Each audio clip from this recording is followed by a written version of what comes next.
everybody walked away with something. We had the best time. We laughed, we cried. I mean, it was just crazy. So I just want to thank you so much.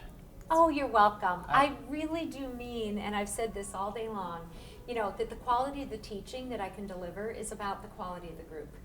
People showed up with their hearts and their souls open, and that's what I speak to, and that pulls something out of me, that's not me, that's something bigger than something greater and more intelligent, actually.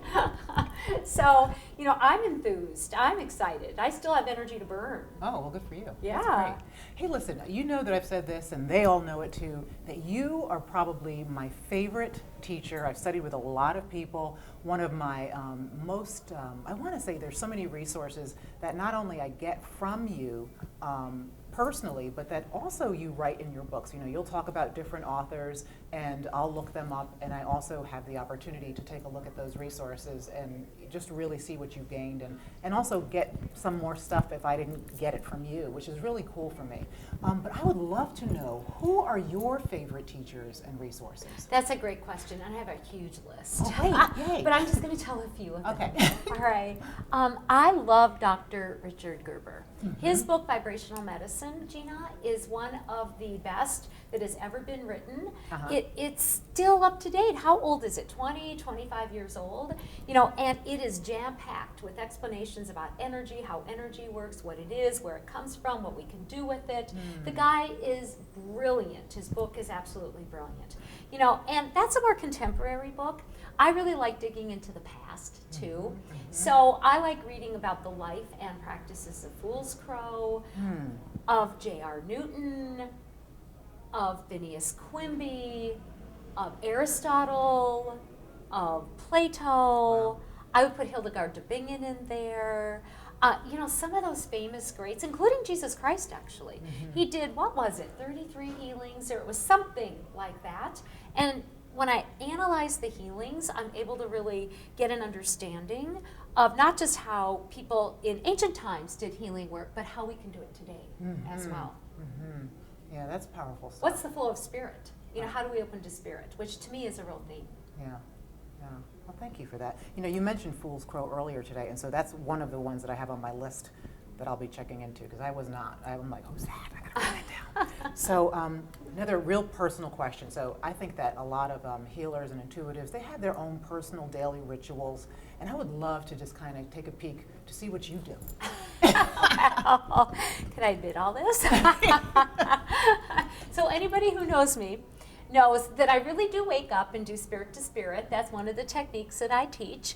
And it involves affirming your own spirit, affirming the spirit of all the helper spirits and real people and those that are invisible, as well as affirming the presence of the greater spirit. But beyond that, a lot of what I do on a daily basis is just like really normal. I pile the 2 dogs in the car first thing. Gabe's either sleeping or he's off to school, and I go run them for an hour in the park. Rain or shine, I have to say, winter is horrible, but I get out there. And for me, because I'm really physical, and I know you are too, there's absolutely nothing like starting the day moving. Otherwise I'm depressed and I'm kind of cranky. So, I usually move from moving to caffeine. And we actually go to, it's similar to a Starbucks, and we have a drive-through. They know the dog's there, so they have biscuits for them and tea for me. And, so I instantly start spirit to spirit. I move around, I do caffeine, and then I start to work. Perfect. And I love my work. And it really, I have to be grounded when I'm doing client work. And so it enables me to be grounded. Right.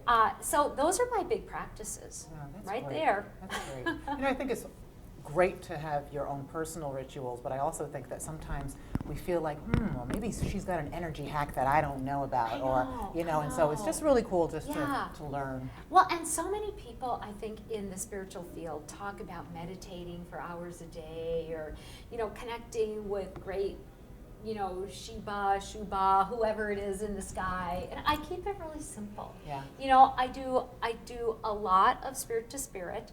I do recommit myself several times during the day, to being grounded, to being present, to opening to what I call healing streams of grace, or energies that are available to us all for higher purposes, and then I just live my life.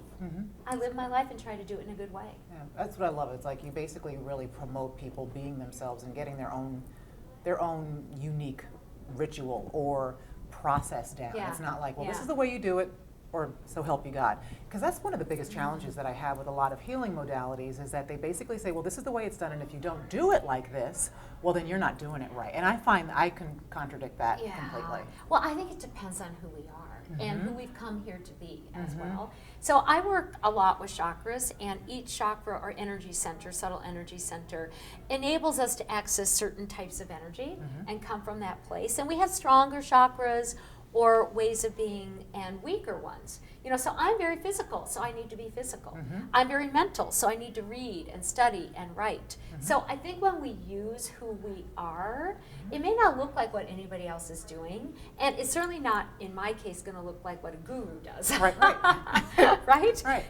Like I love going to football and baseball at night. It's the best place to burn off stress. You can scream, Right. you can yell, you can grumble, you can eat peanut M&Ms, and and make up a story about why that's very useful for the baseball players. So I do think we can wrap a real world into our spirituality and vice versa too. Yeah. I think it's important for people to recognize that it's not something that you do, Monday through Friday, and then on Saturday and Sunday you act like a fool, and then it's literally a lifestyle. It's a lifestyle, Yeah. and it's a balance. Yeah. And balance is a tough issue, isn't it? I know a lot of people ask me, how do you keep balance? You're so busy, because I am really busy. I'm a single mom and have a lot going on. And I have found personally it's really important for me to balance every day. So I can't just have exercise or downtime or eat healthy on Saturdays, or whatever it might be. I really have to have a really nice cross section of activities every day. And then I'm a nicer person and a happier person as great. well. Great, thank you. Well, you talked about being a single mom. I'm a single mom. There's a lot of moms out there who are doing this work. And what I would love to know from your perspective is, sometimes, I don't know about your kids, but my daughter, she knows what I do, she loves what I do, but it's not her thing, And so, not her thing. She's a chef, and she heals that way, Right. But the question that I have for you around that is, how do you help your children energetically? Or do they come to you and say, hey, Mom, I have this issue, can you help me out? Well, and I help them in all kinds of ways. Sometimes the help is quite silent and I don't tell them what I'm doing. And sometimes I'm kind of in their face with it. I do have to share a story. One of my books, The Complete Book of Chakra Healing, originally came out years and years ago. And then they did a re-edit on it. And I actually hired my oldest son at the time to do the re-edit. Oh, wow. Right. He knew the information inside and out. Oh, nice. He had picked it up, even though he was totally embarrassed that his mother does this weird stuff for a living. Right. It had, through osmosis, penetrated his system. But at that moment, when he gave it back to me, he said, now, Mom, I do meditate, but I don't listen to anything that has to do with the chakras. I'm sorry, but that's just a little too close to home. Oh, that's so, cool. I think kids pick up from us who we are and what it is that we're all about. And so I do give myself permission to stay kind of tuned in to receiving messages or guidance if there's something I need to know or do for them, if it's going to be useful. Okay. So I will once in a while get a voice in the head that says, Gabe needs to do this, or this is what's going to happen, or you need to make sure that they take this class. And I don't like to be that interfering, smothering mother, but I have given permission to Spirit to let me know, if there is something that's right on their path that they could miss that I need to pay attention to. And I've also told both boys, if they want me to use their gifts, they need to ask me for something really specific. So a few years ago, my oldest was in college. He gives me a call, and he goes, I really don't feel good. I don't know what's going on. And I said, do you want me to tell you what I think is happening? He goes, well, kind of. Okay, yeah. I said, I know, isn't that a kid? And I said, I think you have mono. You need to go get tested for mono. He went and got tested for mono. He called back and he said, he was kind of gleeful. He said, they said I didn't have it. I said, well, they are wrong. You go back and get tested in 2 weeks and the mono will show up. He went back, got tested for mono. Guess what? Yep. He had mono, Yep. you know, at that point. Yep. So I find that they come to me for very specific sorts of insights. Just recently, he has a pet dog. He wrote me and he said, Mom, what would you do, you know, if your dog had IBS or, you know, intestinal, bowel syndrome. So he literally asked my advice, and then I'm going to give it. Okay. But with Gabe, he's my younger son. He's a lot more open to me and open to this. He's very kinesthetic. He feels people's issues and he feels their feelings. So I have a different understanding with him. Right. And he comes to me for advice. A couple Fridays ago, he called me. He was at a friend's and he said, Mom, I'm being very contemplative. 3 hours later, on the phone, I had been listening to him, you know, as he talked about a big decision he needed to make. And I led him through a couple processes that are energetic, you know, so he could feel in his body what he wanted to do. So I didn't out and out say, oh, you need to quit football in order to do more baseball. But I said, you know, let's figure out what your body wants to tell you. And he lets me do that so that he can get his own answers. That's lovely. It's really a beautiful process. And it's such a different way of parenting, because most you know, as a parent, we want to tell our kids what to do because we have the answers because we know. But to move them through a process is more valuable because then they can own it. And I think that's the exactly. Yeah, that's beautiful. Yeah, That's beautiful. Yeah, we've always done that. You know, those days when he wanted to go, you know, be sick and stay home and play Legos or whatever it was. You know, I would really just turn it back on him and say, now, how do you feel if you don't go? How do you feel if you do go? Now, what is your heart saying? And more often than not, he would go to school. Oh, cool. Yeah. Yeah, and I love the fact that you just had the dialogue anyway. Yeah. Exactly. Okay, here's an interesting question I have for you, because I don't know about you, because I know that, you know, ever since you were young, you've had the conversations, but you know, I've seen beings and I've conversed with beings, and I have a whole background with all of the talents that I had when I was a kid. But the one thing I never got into and never really bought into was angels.